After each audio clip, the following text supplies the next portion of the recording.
Welcome to Sikorski's Thinkabouts, and I'm your host, Laura Sikorski.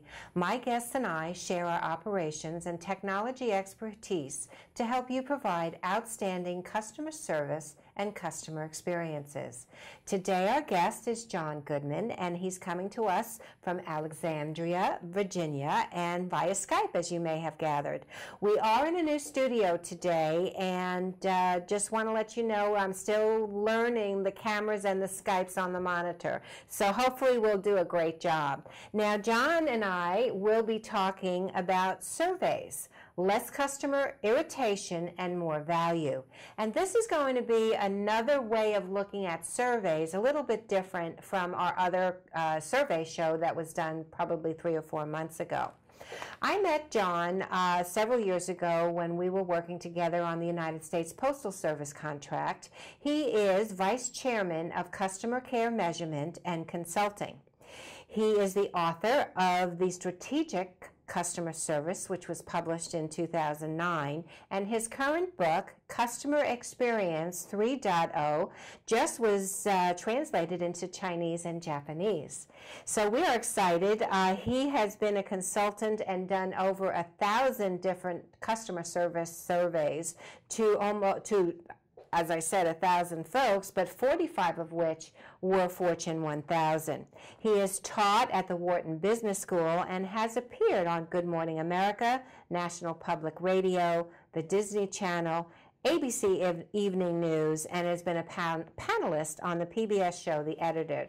So with that, John, thank you so much for joining us today, and excited about our conversation. Great, thank you very much. I'm excited to be here.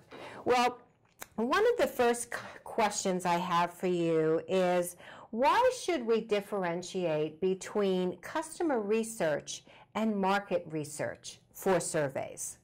Because there's a critical difference in who the respondent is. For customers, they're already in a relationship with you. They're very interested in your product, and they've used your product, so it's highly salient. And they can give you a lot of detail on it, and they're actually, in most cases, happy to spend more time giving you that information because they've already invested money with you. On the other hand, we find market research generally is asking about hypotheticals. It's trying to get new conquests in the marketplace, and it's, would you buy this? And what we find is consumers or customers in general taking market research studies have much less patience than existing customers who really would like to tell you what their experience is, so maybe you'll clean up your act and they'll have a better experience in the future. Now, do you think, and then just digress a little bit, focus groups and market research, do they generally ask the same questions of a focus group? Not necessarily. We find a focus group is exploratory and is in many cases asked open-ended questions to sort of find out what the consumers or customers are thinking. The challenge is, and in fact one of the big flaws we see is an awful lot of people will do a focus group of 12 people, which by definition is not representative of the marketplace, and they will then make a report that says 27% of the focus group said this. That implies a level of statistical confidence that absolutely doesn't exist. On the other hand, when you're doing a survey, especially a customer relationship survey, you can be asking questions, and we strongly recommend that the questions be focused on, have you had any problems? Did you tell us about those problems? And how well were they handled? And then on the flip side, have you encountered any delightful experiences? And please describe those. And again, measuring the actual impact so you can convert all that data into a revenue implication. Well, and I think that's extremely important for our viewers to understand the difference between what you're trying to gather. And I liked your comment particularly when you talked about, did you experience a nice experience? Because so many people forget and they go right to the negative. Let us talk a little bit about the difference between transaction and relationship surveys. Yeah, we find that a transaction survey, and this is what most of the world is now doing, which is you just had this transaction, and on a 1 to 10 scale, how satisfied are you, and then please tell us why. That is certainly very useful, but the problem is that you really need to be able to do a relationship survey to understand the entire customer experience, because this transaction that we just had isn't within a context of your website, the marketing literature, the sales messages that I've received, the performance of the product, and I may have called up for support for this one issue, but my reaction in would I be willing to recommend you is it has to be placed within the context of the overall relationship. Now, the approach we take to the relationship survey is very different than most organizations. We find something that really irritates customers is what I call the annual "Do You Love Us" survey, which tends to come from the perspective of everything's okay, isn't it? And in most cases, it isn't okay. If you've had a long-term relationship with a company, stuff happens.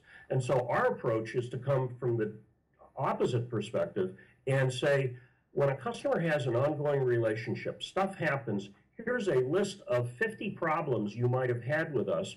Which of those have you had? Which was most serious? And did you tell us about it? And what we find is that a significant percentage, normally more than half of the customers who had a serious problem, never have told the company about it at all. And the reason they don't complain is it's too much hassle, fear of retribution, and it won't do any good anyway. Well, that's interesting. Your last comment is very interesting for me. They're not going to do anything anyway. And what have you found? Do most companies react positively to correct the problem?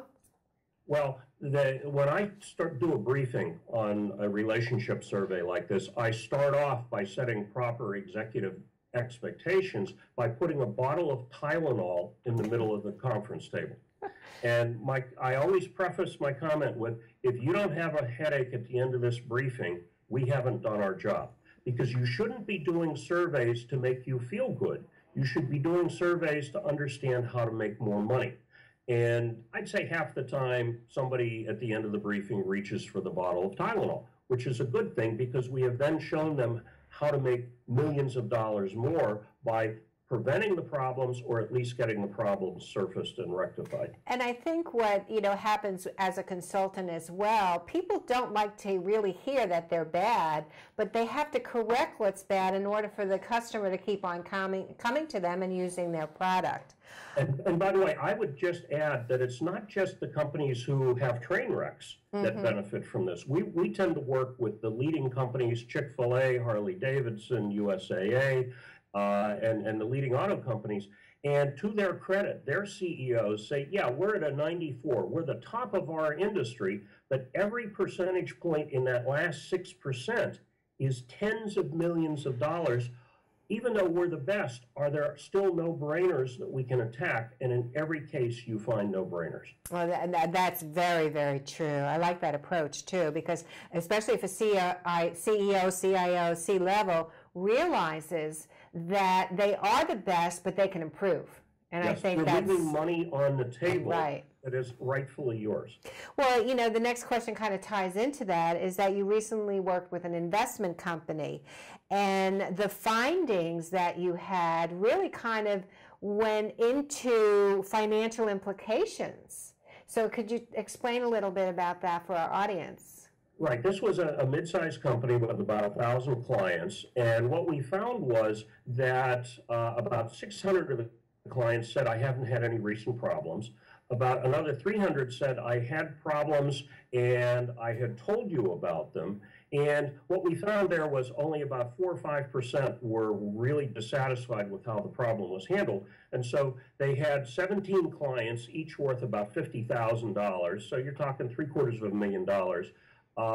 Were at risk because of the poor service experience.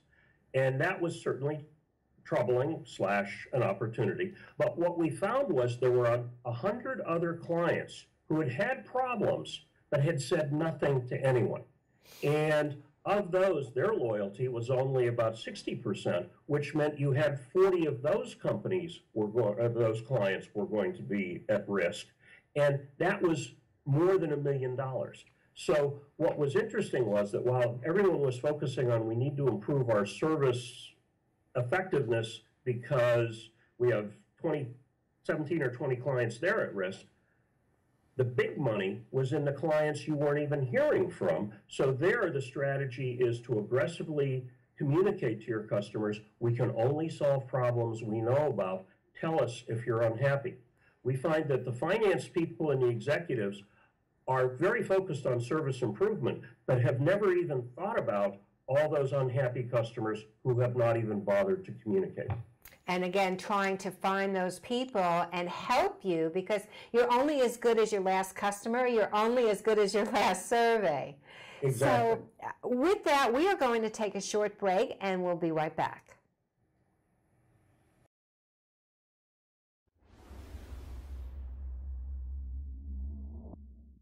Hi, I'm Tim Stead. I'm from Star Communications. We're a marketing support company. And if you need help with your next marketing project, please call 273-1900, or you can go to our website, starcommunications.us.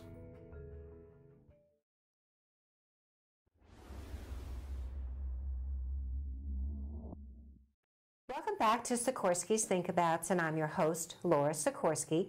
Joining us today is John Goodman, who is the Vice Chairman of Customer Care Measurement and Consulting, and he's joining us via Skype. And our topic today is surveys. Less customer irritation equals more value. So thanks and welcome back, John. Want to go with one thing that I've, have been in a hospital, and every one of us out there has been in a hospital at some point, and we always get these long, laborious surveys that we have to complete. Why are hospital surveys so long, and is it a value? Well, in some ways it's a value, but it again creates a tremendous amount of irritation for several reasons. First of all, it is a single survey structure dictated by the government, the CMS, the Center for Medicaid and Medicare, and they have because it's a government agency, one set approach, and in their defense, they're trying to have comparable surveys across all hospitals so they can do comparable reporting. The big problem that I have, besides the length, and they're measuring everything everywhere, as it is associated with the nurse and the physician. But there are two problems. One is that a lot of those areas, such as courtesy, are generally fairly well performed, so you're measuring a whole bunch of stuff where you're not necessarily going to learn very much. But you're wasting a huge amount of the consumer's time, which leads to less consumers actually filling it out. The second problem is that it doesn't deal with any of the supplemental services. If you go beyond the physician and the nurse, any other person you touch, the lab, the x-ray people, etc., problems in that area are not surfaced at all. And that leads to the third issue. Really, there is no specific question that said, did you have any problems? What were those problems? And did you complain? And our research in medical institutions shows that probably 85 to 90% of patients with a fairly significant problem don't bother complaining, again, due to fear of retribution. You don't want to complain about the nurse who's about to, give you an injection. And then the last thing that is not done very effectively is there is no feedback to the patients or the families on here's what's been done with the surveys. And that's a broader indictment of most survey companies in that most times you do a survey, it seems to go into a black hole and you never hear anything. The really good companies give feedback to their customer base on here's what we heard and here are 3 things that we are doing based on your feedback. And I totally agree with John on that respect, because nobody ever gets back to you when you complete a large survey. And conversely, they don't seem to get back to the employees that were involved so that they either know that they did a really good job or that they need to improve and need to be coached. And I think that's the fallacy of surveys sometimes. Well, and in addition, there is the more macro feedback to the employees, because there may be a policy or a systemic issue, and if the company says, we heard about this issue and we are fixing it, then the employees say, oh, finally somebody's fixing something, and it gives the employees hope at the same time that it gives the customers hope. Yes, totally agree with that. You know, everybody complains about the press one, press two technology, but nobody ever does anything about it, you know, and that's what makes me crazy as a consultant, that, you know, sometimes I just say, just not do it. You know, let the customer either self-serve or let them, you know, reach an agent, because that's all they really want to do. And by the way, one of the things you've just touched on is the fact that in any survey that you are sending out to customers, we would suggest that in the introduction, and it can be very short, it says, here are 2 things we have recently done with feedback from customers, which immediately says, hey, this stuff doesn't go into a black hole, you are being responsive. And in terms of feedback to employees, one thing we find that works very well, because there's filtering down the line, just like there's filtering up, is, where does everybody have to go multiple times a day? The bathroom. So what we do is we have several clients who actually do a short newsletter saying, you know, here's the customer feedback and the employee feedback, and here are 3 things we've done in the last quarter, and they put it on the mirror or in the stall, and we have one client who calls it Flush Facts, and another one who calls it the Stall Street Journal. And that makes employees feel like they're actually being heard. That really is very, very interesting, very funny, but also very impactful. I think that's really very good. You know, everyone knows nowadays that, you know, looking at technology and tools and every kind of survey that you want, are there flaws in using technology for surveys?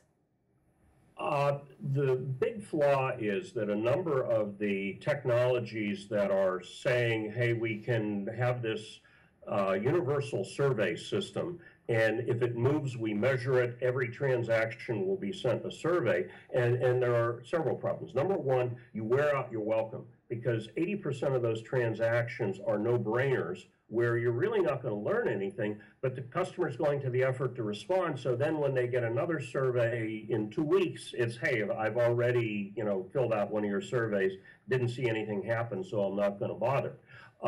The other problem with this technology is, in general, their advertisement is, if you spend this $500,000 on this software, you won't have to think anymore. You won't have to have analysts. And the reason that they sort of say that with a straight face is that they're saying, you're going to get feedback on Mary Lou, the frontline rep, and you can close that loop, tell the supervisor who will beat her over the head, and give her either positive or negative feedback. The problem with that is that we find that almost everyone assumes that the big problem in service these days is Mary Lou, the frontline rep.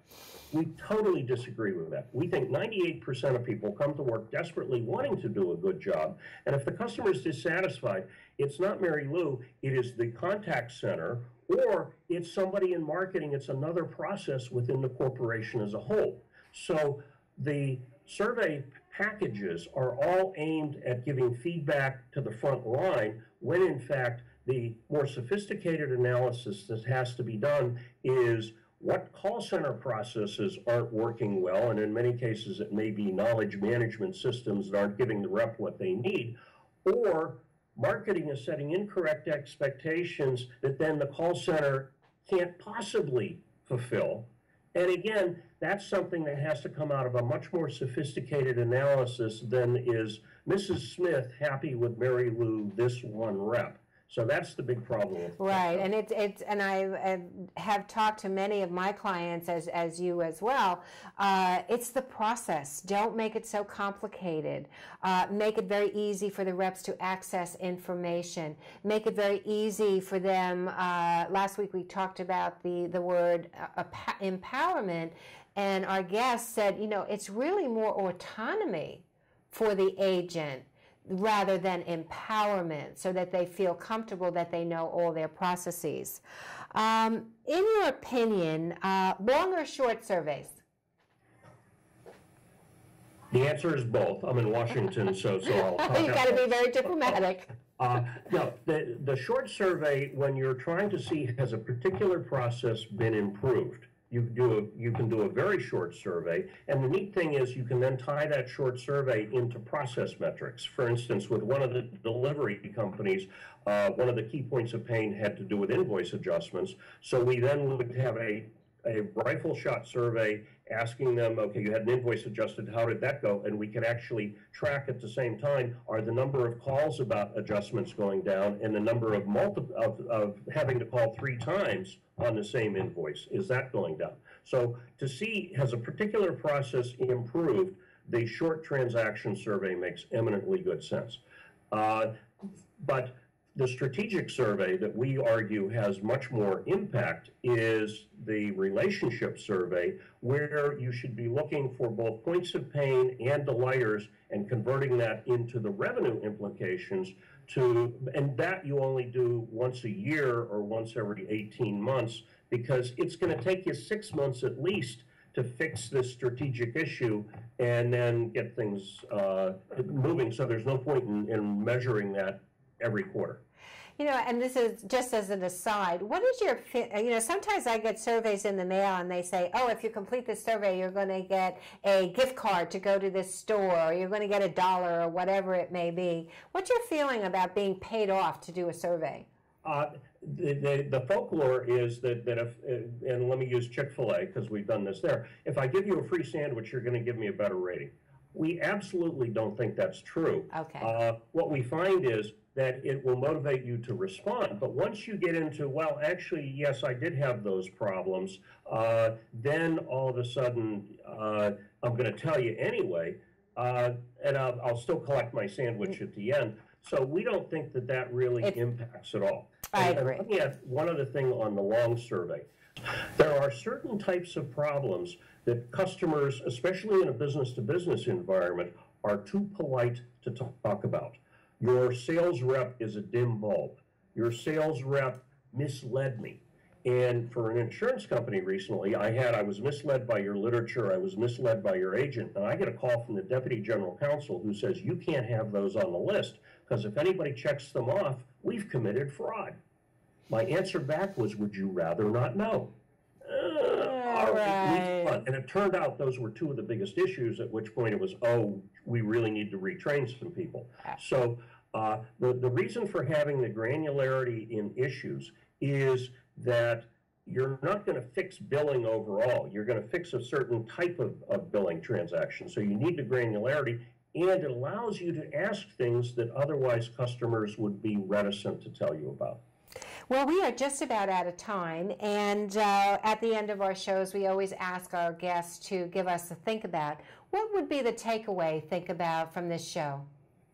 Well, I would say you wanted 2, I'm going to cheat and give you 4.